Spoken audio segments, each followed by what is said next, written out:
that I thought were interesting. This is probably the most important one. Today is the No Kings rally. I'm going to it later. I highly encourage everybody to go to it, although I understand usually young people don't understand politics and stay out of it, which is what I did when I was young.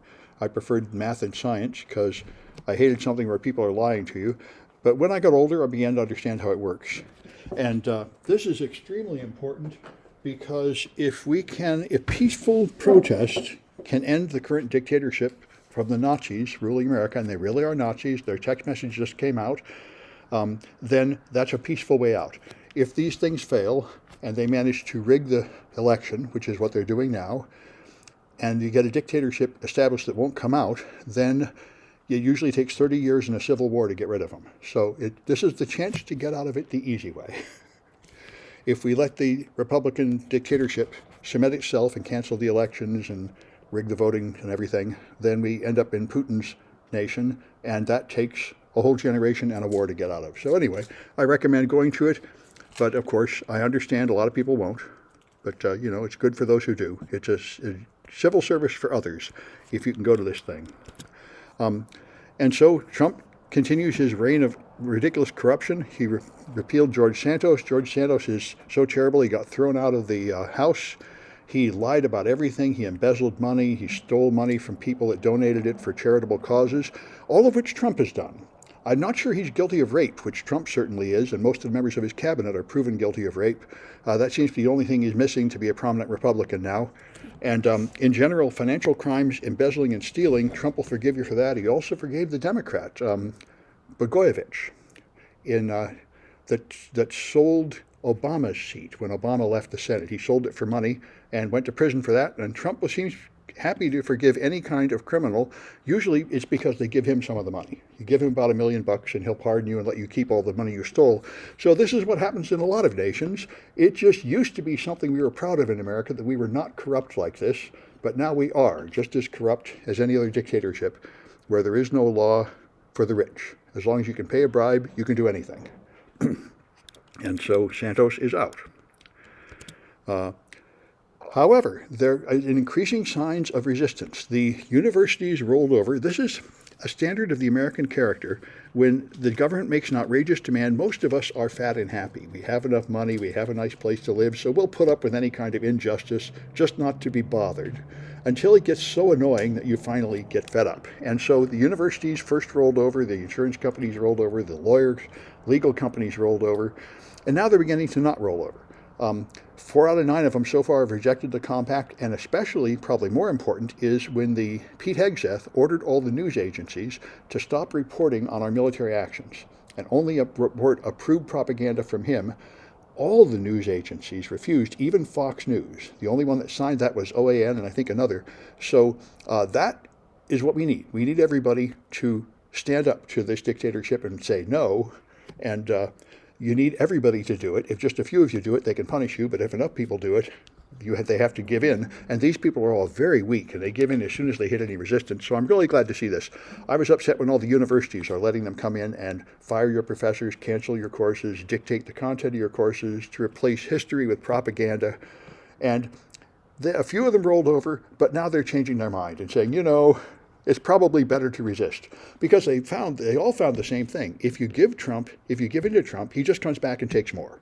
You don't win forbearance and grace by giving in. You just demonstrate weakness, and he moves in and takes more. The only way to deal with this guy is to push back.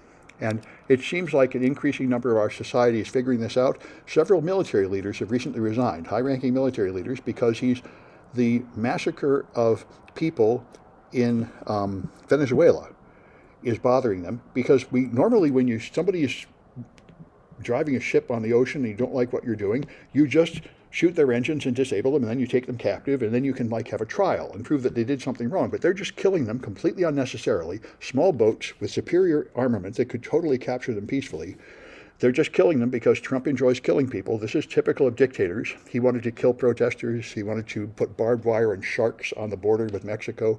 Dictators love to see people tortured and killed. It gives them a thrill. It's something to do with the psychological pathology that makes them dictators. And so he's just killing these Nicaraguans for no apparent reason without proving that they did anything wrong.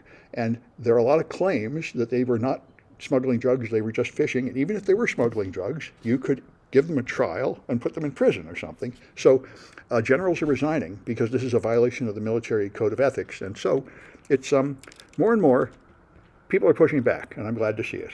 And I highly encourage pushing back more.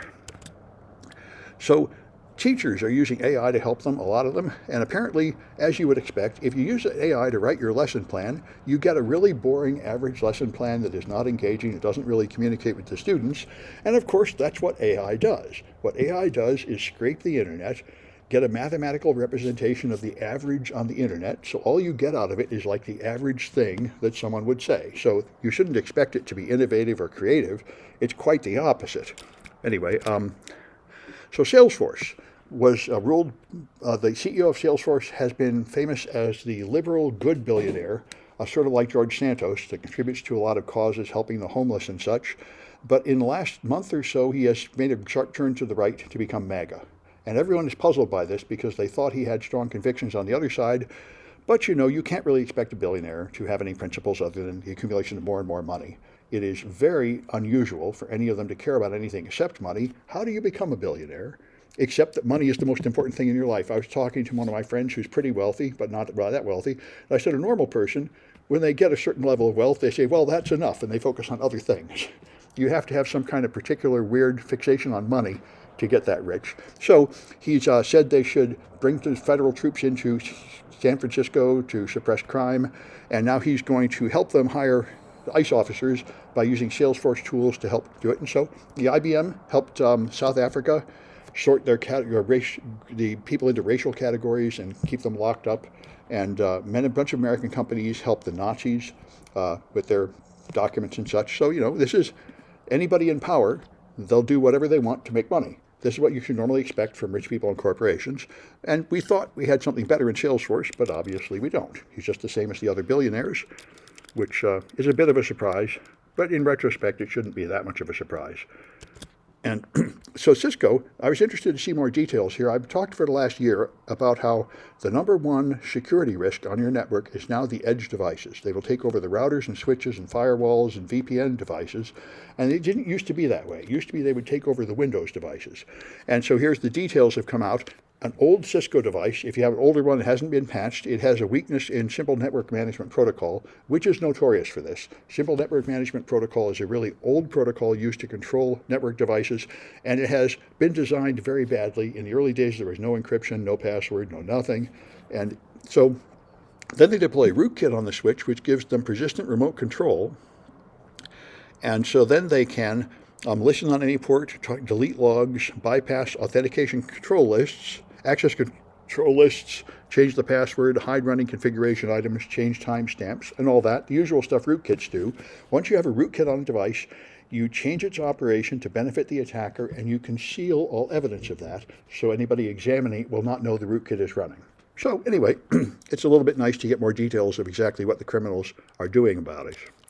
Anyway, let me stop this and go to the official stuff.